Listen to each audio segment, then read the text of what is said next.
હવે આપણે જે વાત કરી છે મનોવિજ્ઞાન વિશે, મનોવિજ્ઞાનનો વિષય એ ઓલ ઓવર વર્લ્ડમાં વૈશ્વિક છે, વિષય વૈશ્વિક છે, બધા જ જાણે છે. આપણે એનો હિસ્ટ્રી તપાસીએ તો આજથી 70 થી 80 દાયકા થઈ ગયા કે જેના અસ્તિત્વમાં આવ્યા. આપણે એટલું જાણીએ છીએ કે વર્તનનો અભ્યાસ છે, એના પહેલા મનનો અભ્યાસ કહેતા હતા, એના પહેલા આત્માનો કહેતા હતા. આત્મા મન વર્તન સુધી અત્યારે આવ્યું, એટલે પહેલા બ્લેક યુગથી અત્યારે આધુનિક યુગ સુધી મનોવિજ્ઞાન પહોંચ્યું.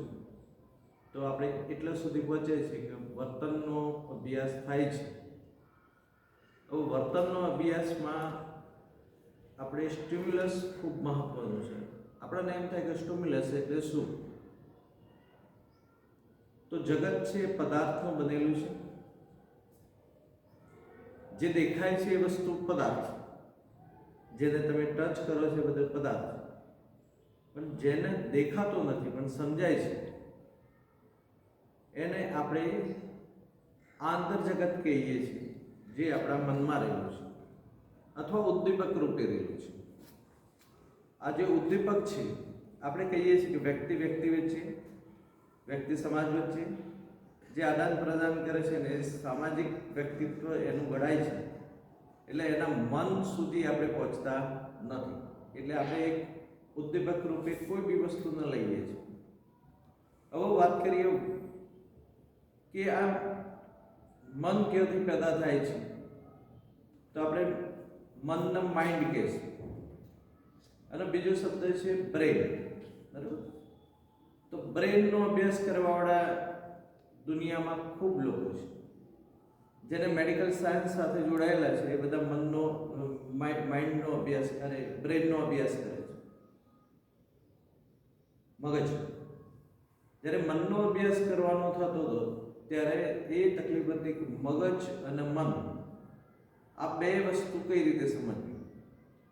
તો મનનો અભ્યાસ અથવા મગજનો અભ્યાસ કરવા માટે, એનું ચિત્રણ સમજવા માટે MRI, fMRI,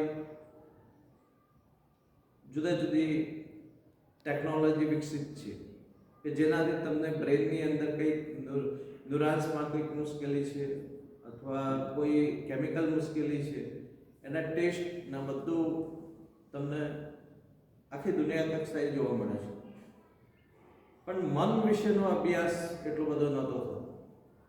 એટલે મન વિશેનો અભ્યાસ એટલો ગહન હતો અને એટલો ઊંડાણથી હતો કે એને સમજવું હોય તો આપણે શું સમજવું જોઈએ? એનું વર્તન સમજવું જોઈએ. હવે વર્તનવાદીઓ જેટલા હતા એ બધાએ વર્તનનો અભ્યાસ કરતા કે જુદા જુદા પ્રકારની અવસ્થાઓ હોય છે, એમાં મન અને વર્તનનો અભ્યાસની અત્યારે ગહનતા સુધી, મનની ગહનતા સુધી પહોંચી ગયા. તો એને તપાસવું હોય તો વર્તનની વિશેનું જાણવું હોય તો આપણે શું કરીએ છીએ? તો જુદી જુદી ટેસ્ટનો ઉપયોગ કરીએ છીએ. વર્તનનો અભ્યાસ કરવો હોય તો એના જુદા જુદા ટેસ્ટનો ઉપયોગ કરીએ છીએ. એ જ રીતે વર્તનનો આંકડાકીય રીતે જોવું હોય તો મનોભૌતિક પદ્ધતિઓનો આપણે ઉપયોગ કરતા હોઈએ છીએ. તો મનોભૌતિક પદ્ધતિઓ જુદી જુદી અસ્તિત્વમાં આવી. હવે મનોભૌતિક પદ્ધતિઓનું આપણે જ્યારે પદ્ધતિસર ઉપયોગ કરવાનો થાય ત્યારે આંકડાશાસ્ત્ર એની અંદર ખૂબ શીખવું ખૂબ જરૂરી છે. એટલે સામાજિક વિજ્ઞાનો જેટલા છે, કયા સામાજિક વિજ્ઞાનો છે? મને કોઈ કહેશે કયા છે? આપણે જે સોશિયલ સાયન્સ કહેવાય, આપણે એકલા નથી. મનોવિજ્ઞાનની સાથે બીજું એક શાસ્ત્ર છે જે નૃવંશ શાસ્ત્ર, બીજું છે સમાજવિદ્યા અથવા સમાજશાસ્ત્ર, પછી બીજું કયું છે? ઇતિહાસ. સોશિયલ સાયન્સ કહેવાય. સામાજિક વિજ્ઞાનો, MSW છે, પેલું સોશિયલ વર્કર છે, એ બધું કયામાં આવે છે? સામાજિક વિજ્ઞાનોમાં આવે છે. હવે જ્યારે સામાજિક વિજ્ઞાનોમાં આવે તો દરેક સામાજિક વિજ્ઞાનમાં સૌથી વધારે મનોભૌતિક પદ્ધતિનો ઉપયોગ થતો હોય ને એને એપ્લાઇડ ટુ આપણે સાયકોલોજીમાં થતું ઇનર લાઈફમાં થતું હોય તો વર્તનનું જ્યારે માપન કરવાનું થાય ત્યારે મનોભૌતિક પદ્ધતિનો ઉપયોગ થયેલો. મનોભૌતિક પદ્ધતિના આધારે એના આંકડાકીય દાખલા તરીકે થ્રેશોલ્ડ છે.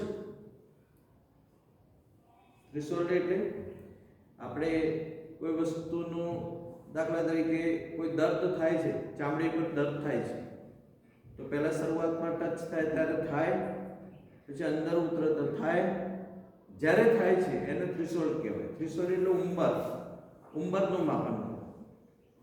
તો ઉંબરનું માપન કરવાનું થાય કે પીડા કેટલે સમક્ષ સુધી થાય છે અથવા તમે સેન્સરિંગ આપણને જે વસ્તુનું થાય છે એ કેટલી હદ સુધી થાય, એનો અનુભવ કેટલા સુધી થાય, તો મનોભૌતિક પદ્ધતિ અસ્તિત્વમાં.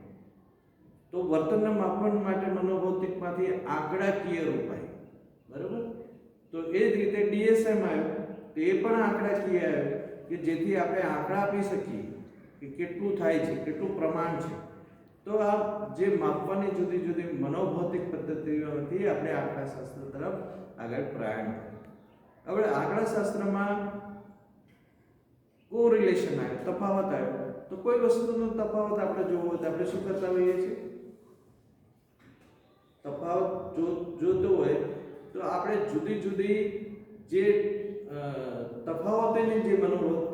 તફાવતોની જે આંકડાકીય રીતો છે એનો ઉપયોગ કરતા થયા.